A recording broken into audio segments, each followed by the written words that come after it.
मेरे सभी प्रिय श्रोताओं को राधे कृष्णा। मैं भाविनी मिश्रा आप सभी के सुखी और स्वस्थ जीवन की कामना करती हूँ। कार्तिक का महीना चल रहा है और मैं अपने चैनल पर आपको श्रवण करा रही हूँ कार्तिक मास कथा के सभी अध्याय। आज हम सुनेंगे कार्तिक मास कथा का अध्याय 18। कार्तिक मास हिंदू धर्म में अत्यधिक पवित्र और महत्वपूर्ण माना जाता है। यह मास धार्मिक उत्सवों, व्रतों और पूजा पाठ के लिए प्रसिद्ध है। विशेष रूप से इस माह में भगवान विष्णु और देवी लक्ष्मी की पूजा करने का विशेष महत्व है। कार्तिक मास महात्म्य कथा अध्याय 18 इस मास की महिमा और धार्मिक कथा को साकार किया गया है। इस अध्याय में विभिन्न धार्मिक अनुष्ठानों, व्रतों, पूजा पाठ के माध्यम से आत्मा की शुद्धि और मोक्ष प्राप्ति के उपायों का वर्णन किया गया है। यह कथा हमें सिखाती है कि किस प्रकार श्रद्धा और विश्वास के साथ एक छोटा सा प्रयास भी भगवान की कृपा प्राप्त करने में सहायक हो सकता है। इस अध्याय में भगवान विष्णु के विभिन्न अवतारों और उनकी लीलाओं का वर्णन किया गया है, जिससे भक्तों को जीवन में धर्म और कर्तव्य के मार्ग पर चलने की प्रेरणा मिलती है। कार्तिक मास में तुलसी पूजा का विशेष महत्व होता है और इस अध्याय में तुलसी विवाह की कथा का भी वर्णन है, जो भगवान विष्णु और देवी तुलसी के अद्वितीय संबंध को दर्शाता है।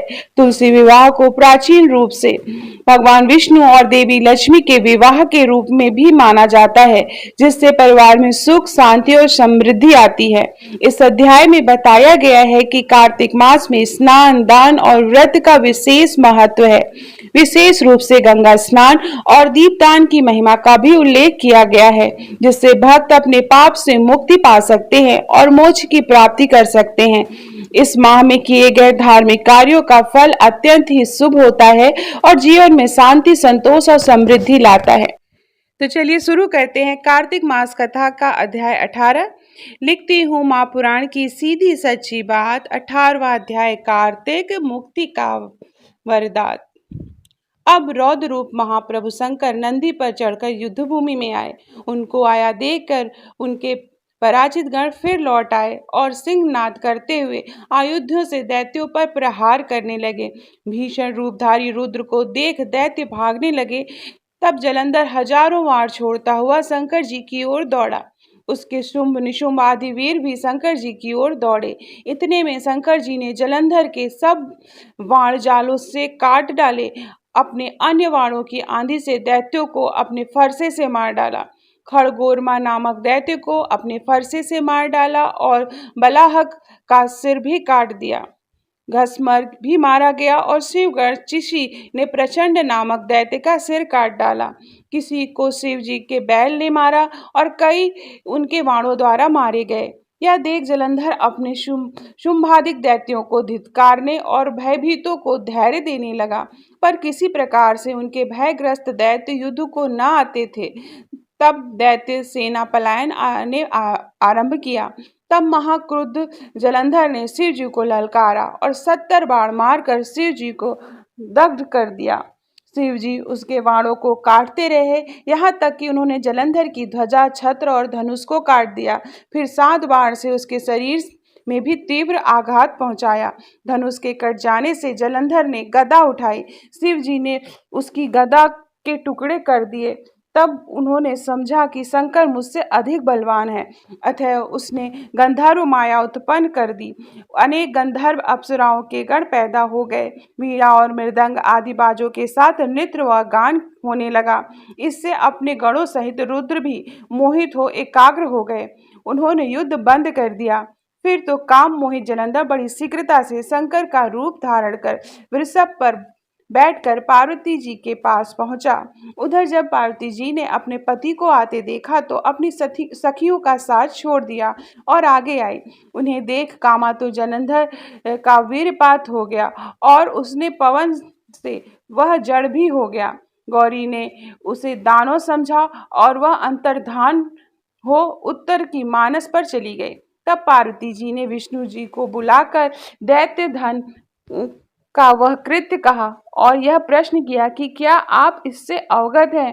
भगवान विष्णु ने उत्तर दिया, आपकी कृपा से मुझे सब ज्ञात है। हे माता, आप जो भी आज्ञा करेंगी मैं उसका पालन करूंगा। जगत माता ने विष्णु जी से कहा, उस दैत्य ने जो मार्ग खोला है उसका अनुसरण उचित है। मैं तुम्हें आज्ञा देती हूँ कि उसकी पत्नी का पतिव्रत भ्रष्ट करो, वह दैत्य तभी मरेगा।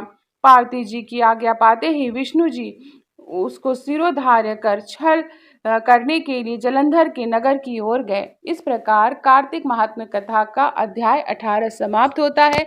अब हम सुनेंगे तुलसी चालीसा और अथ श्री तुलसी चालीसा। जय जय तुलसी भगवती सत्यवती सुखदानी, नमो नमो हरिप्रियसी श्री वृंदा गुण खानी। जय नंदिनी जय पूजिता विश्व पावनी देवी, जयति पुष्य सारा सुरभि हरि जीवनी सुर सेवी। श्री हरि शीस विराजिनी देहु अमर वर अम्बे, जनहित दे वृंदावनी अब जन करहूं विलंब।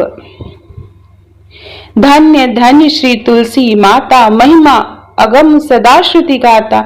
हरि के प्राणुल से तुम प्यारी, हरि हेतु कीन्हो तप भारी।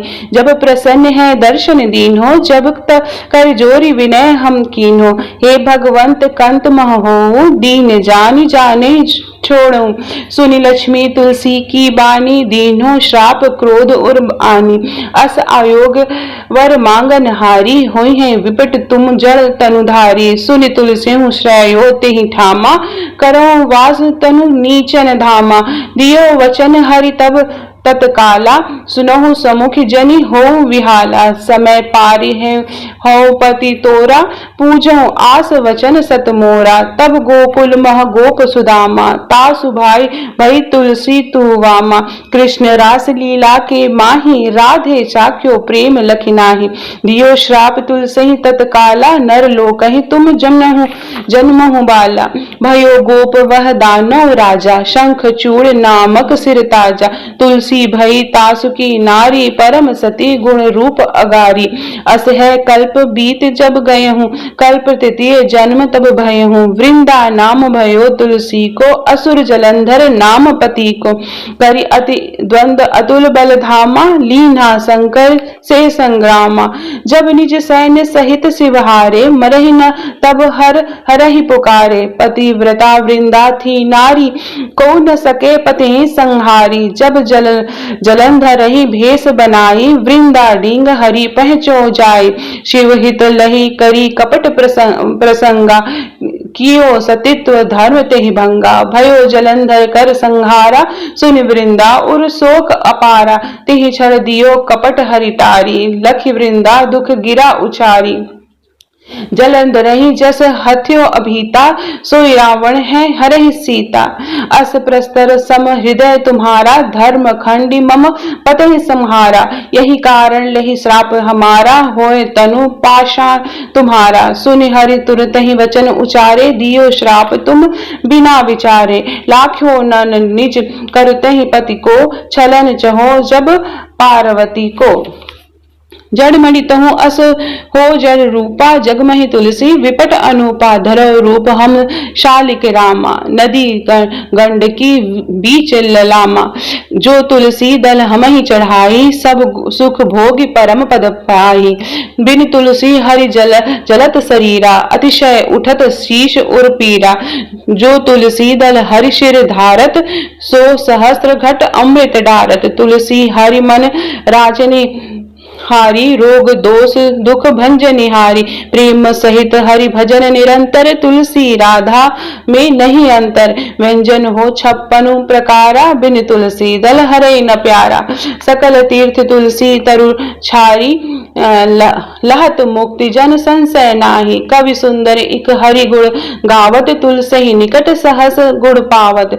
बसत निकट दुर्वासा धामा, जो प्रयाग ते पूर्व ललामा। पाठ करहि जो नित नर नारी, होई है सुखी भाष्य ही त्रिपुरारी। तुलसी चालीसा पढ़हि तुलसी तक गृहधारी, दीप दान करि पुत्र फल, पावहि बांध्यो नारी। सकल दुख दारिद्र हरि, हरि है परम प्रसन्न। अतिशय धन जन लाहसी गृह, बसहि पुरा अन्न। तहि लहि अधिमत फल जगत महे, लहि पूर्ण सब काम, जय दल अर्पहि तुलसी, तह सहस बसहि हरिधाम। तुलसी महिमा नाम लख, हलसी सुत सुख राम, मानस चालीसा रच्यो, जगमह तुलसी धाम। इति से तुलसी चालीसा समाप्तम। तो प्रेम से बोलिए तुलसी मैया की जय। अब तुलसी माता की हम आरती पढ़ेंगे।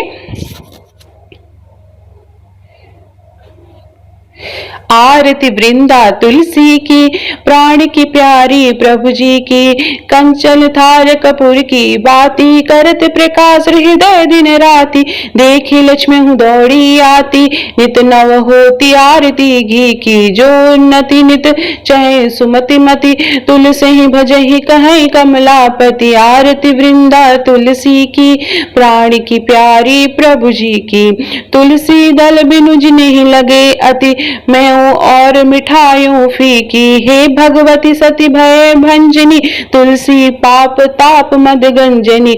आरती वृंदा तुलसी की, प्राण की प्यारी प्रभु जी की, नित नूतन मानस मनोरंजनी, हरि की परम प्रिया तिनी की, प्रेम होत जह तुलसी माही, भूलहि तह यम दूत न जाहि, सुंदर दास रहत अगनाही, भजति मिटा भव जलनी जी की। आरती वृंदा तुलसी जी की, प्राण की प्यारी प्रभु जी की, आरती वृंदा तुलसी जी की, प्राण की प्यारी प्रभु जी की।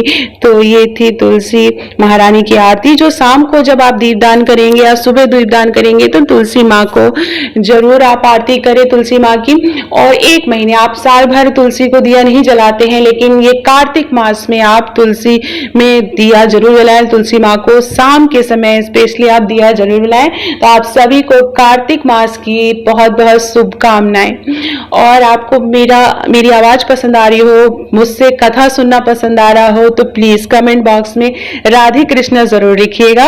ये कार्तिक मास हम सबके जीवन में सुख और खुशहाली, ऐश्वर्य, सुख, समृद्धि लेके आए, इसी की कामना करते हुए प्लीज मेरे चैनल को सब्सक्राइब कर लीजिएगा। बहुत बहुत धन्यवाद ये वीडियो देखने के लिए। और आपको सभी अध्याय के करके इस महीने में आपको कार्तिक मास के मिलेंगे। बहुत बहुत